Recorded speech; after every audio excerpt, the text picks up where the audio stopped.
Hey everybody, Brickhouse here, and man, things are not going well for Disney, which just has me and a few others, dare I say, happy, giddy. There was a report last week that Bob Iger in a CNBC interview decided to say that everything's for sale. Of course, I'm kind of exaggerating a little bit, but you get the picture. Well, amidst the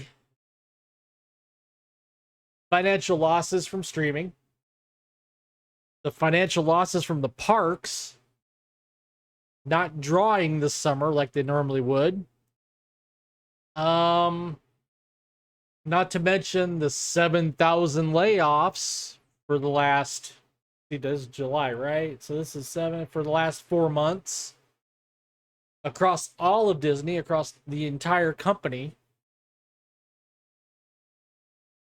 And the fact that Bob Iger said, we got to cut costs. Well, now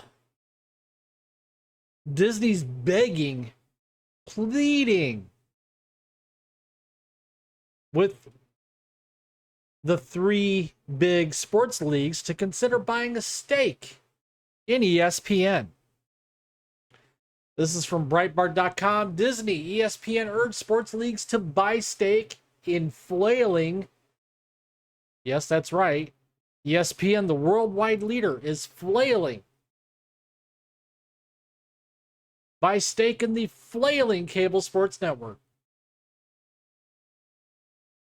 ESPN sent out requests to the big three sports leagues to consider buying a stake in the cable sports network as layoffs and cost-cutting continues, according to a report.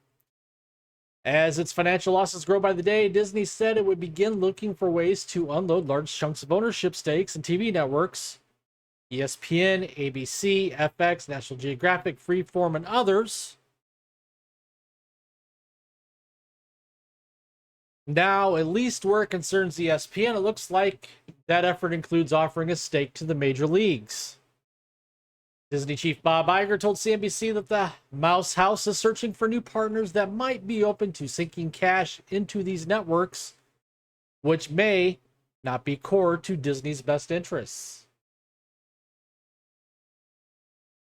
Iger added that he intended to take an expansive view of how to push off costs onto others. As part of that effort to get out from under the costs of running ESPN, Disney has reportedly held preliminary talks with the NBA, NFL, and MLB to join them in losing money on ESPN.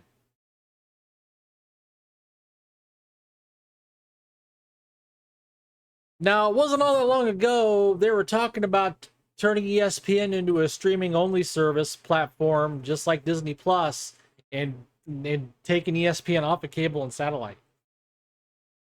I think it was just a couple weeks ago. Spokesperson from the NBA seemed to confirm the meeting, saying, "We have a long-standing relationship with Disney and look forward to continuing the discussions around the future of our partnership."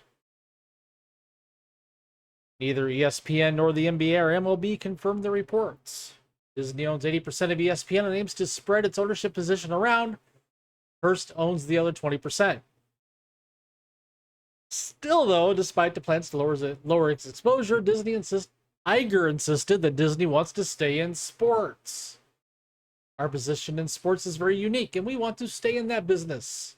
We're going to be open-minded about looking for strategic partners that could either help us with distribution or content.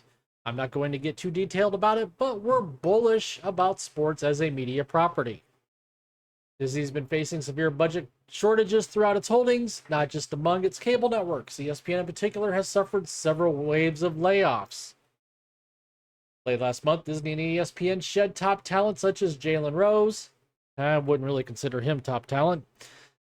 And longtime NBA analyst Jeff Van Gundy. Now, Jeff Van Gundy, I would consider top talent. The company's also suffering from ongoing disappointment of its Disney Plus online streaming service, which has not taken off as expected. Yeah, we lost $1 billion in the fourth quarter, nearly $700 million in the first quarter this year. Don't know the second quarter results just yet. Could be somewhere around $800 million. That's just losses on Disney Plus. Not to mention the subscribers that are dumping Disney Plus. They've lost millions of subscribers because they're not putting out content that attracts subscribers. They're putting out the same tired, woke BS. This isn't even to mention its ongoing box office bombs that have cost the company nearly $1 billion in losses. Ant-Man and the Wasp: Quantumania, Indiana Jones and the Dial of Destiny, Elemental. Let's go back a little way, shall we? The Eternals, Little Mermaid. Can't wait for the upcoming Snow White and the Seven Bandits. Or are they magical creatures? So there you have it, folks. Disney, in my opinion, is in shambles. And I could not be happier. So comment down below. Tell me what you think. You think the big sports leagues, MLB, NHL, NBA, NFL, should invest in Disney? Or do you think they should just tell Disney, nah? Comment down below. And while you're at it, please take the time to smash that like button. Subscribe to the channel if you haven't already. Hit the notification bell to get notified when my content becomes available here on YouTube. And as always, I thank you for watching, and I will see you later.